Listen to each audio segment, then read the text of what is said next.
श्री कृष्ण का जन्म कब, कहां और कैसे हुआ ये तो सभी जानते हैं, लेकिन कृष्ण की मृत्यु कैसे हुई ये बहुत कम लोग जानते हैं। लेकिन आज हम कृष्ण के मृत्यु से जुड़ी पूरी जानकारी देंगे। पुराणों में मान्यता है कि भगवान कृष्ण का जन्म 3112 ईसा पूर्व में हुआ था। श्री कृष्ण का जन्म मथुरा में हुआ था, लेकिन उनका बचपन गोकुल, वृंदावन, नंदगांव, बरसाना और द्वारिका आदि जगहों पर बीता था। कहा जाता है कि महाभारत युद्ध के बाद भगवान श्री कृष्ण ने 36 वर्षों तक द्वारिका पर राज किया। इसके बाद उन्होंने अपनी देह त्याग दी। मान्यता है कि उस समय उनकी आयु 125 वर्ष थी।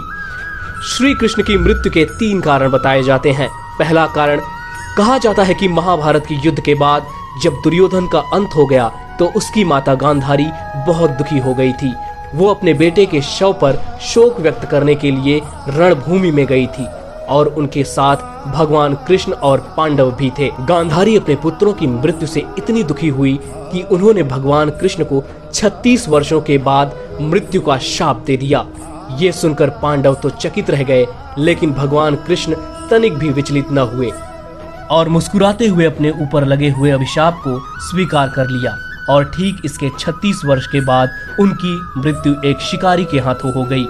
दूसरा कारण, भागवत पुराण के अनुसार बताया गया है कि एक बार श्री कृष्ण के पुत्र सांबा को एक शरारत सूझी। वो एक स्त्री का वेश धारण कर अपने दोस्तों के साथ ऋषि मुनियों से मिलने गए। स्त्री के वेश में सांबा ने ऋषियों से कहा कि वो गर्भवती हैं। जब उन यदुवंश कुमारों ने इस प्रकार ऋषियों को धोखा देना चाहा तो ऋषि क्रोधित हो गए और उन्होंने स्त्री बने सांबा को शाप दिया कि तुम एक ऐसे लोहे के तीर को जन्म दोगी जो तुम्हारे कुल और साम्राज्य का विनाश कर देगा। ऋषियों के इस शाप को सुनकर सांबा बहुत डर गए। उन्होंने तुरंत ये सारी घटना जाकर उग्रसेन को बताई, जिसके बाद उग्रसेन ने सांबा से कहा कि वे तीर का चूर्ण बनाकर प्रभास नदी में प्रवाहित कर दें। इस तरह उन्हें उस शाप से छुटकारा मिल जाएगा। इसके बाद सांबा ने ऐसा ही किया। साथ ही उग्रसेन ने यह भी आदेश पारित कर दिया कि यादव राज्य में किसी भी प्रकार की नशीली सामग्रियों का ना तो उत्पादन किया जाएगा और ना ही वितरण होगा। इस घटना के बाद द्वारका के लोगों ने कई अशुभ संकेतों का अनुभव किया, जिसमें सुदर्शन चक्र, श्री कृष्ण का शंख, उनका रथ और बलराम के हल का अदृश्य हो जाना शामिल है। इसके अलावा वहां अपराधों और पापों में बढ़ोतरी होने लगी। द्वारका में चारों ओर अपराध और पाप का माहौल व्याप्त हो गया।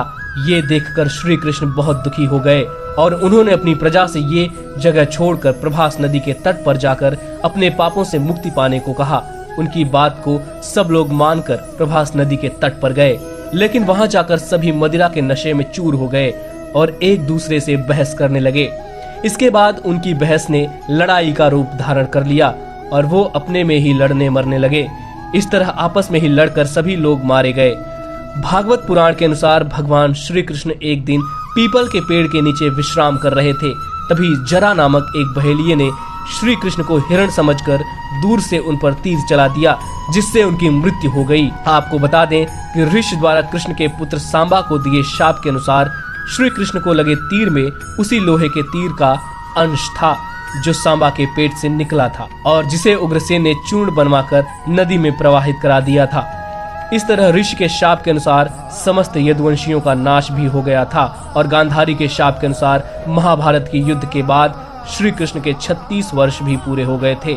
मान्यता के अनुसार श्री कृष्ण ने अपने पिछले जन्म में जब वे श्री राम थे, बाली को छुप कर तीर मारा था।